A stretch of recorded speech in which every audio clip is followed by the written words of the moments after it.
Hello friends, welcome back to my channel. వింటర్స్లో best అంటే మెంతి అండి. నిజంగా ఎంత తీసుకుంటే అంత హెల్తీగా ఉంటాం కదా. అండ్ లంచ్ బాక్సెస్లో కూడా సూపర్ ఉంటుంది ఈ మెథి పరాటా. దీనికోసం ముందుగా ఒక బౌల్లో కొంచెం సాల్ట్, వెల్లుల్లిపాయలు, పచ్చిమిర్చి కూడా వేసేసుకుందామండి. చాలా అంటే చాలా ఈజీగా చేసుకోవచ్చు. అన్నీ చిన్న చిన్నగా చాప్ చేసుకొని వేసుకోవాలి. అండ్ నెక్స్ట్ సరిపడా ఓమా అండ్ నువ్వులు కూడా యాడ్ చేసేసుకుందాం. నిజంగా చలికాలంలో నువ్వులు ఓమా తింటే మాత్రం చాలా హెల్తీగా ఉంటాం, గట్టిగా ఉంటాం, బోన్స్ కూడా బాగుంటాయి. కాబట్టి నువ్వులు కూడా యాడ్ చేసుకుందాం. తర్వాత చిన్న మెంతి అయినా సరే, పెద్ద మెంతి అయినా సరే, చిన్నగా చాప్ చేసుకున్న మెంతి యాడ్ చేసేసుకుందాము. మంచిగా ఒకసారి కలిపేసుకున్నాక సరిపడా శనగపిండి ఒక 2 టీ స్పూన్స్ వేసుకోండి.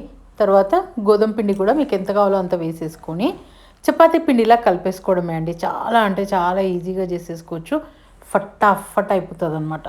ఫటాఫట్ అయితే అయిపోతుంది అనమాట. చాలా అంటే చాలా ఈజీగా ఉంటుంది. అండ్ మీ పిల్లలు రెగ్యులర్గా ఇదే చేసి పెట్టమని అడుగుతారు. 2 స్పూన్స్ ఆయిల్ కూడా యాడ్ చేసేసి మంచిగా చపాతీ పిండిలా కలిపేసుకొని చపాతీ పిండిలానే చపాతీస్లానే చేసేసుకొని ఇటు అటు కాల్చేసుకొని తినేయడమే. నిజంగా మనకి రాత్రి పిండి కలిపి పెట్టేసుకొని మార్నింగ్ చేసుకున్నా కూడా, అంటే ఫ్రిడ్జ్లో పెట్టుకున్న పిండిని మార్నింగ్ చేసుకున్నా కూడా చాలా మెత్తగా ఉంటాయి. ఎందుకు అంటే మనం శనగపిండి వేస్తాము. ఇవన్నీ వేసినా కూడా పల్చగానే వస్తాయి, ఎందుకంటే మళ్ళీ శనగపిండితోటి. దీన్ని మాత్రం నెయ్యితో కాల్చుకోండి, చాలా బాగుంటుంది. ఆయిల్తో అయినా పర్వాలేదు, కానీ నెయ్యితో అయితే ఇంకా ఇంకా బాగుంటుంది. దీనికి కాంబినేషన్గా మంచిగా ఏదైనా పచ్చడి, మంచి గట్టి పెరుగుతో తినండి, అది తిరిగిపోతుంది. ఈ రెసిపీ ఎలా అనిపించిందో కామెంట్ సెక్షన్లో కామెంట్ చెప్పండి.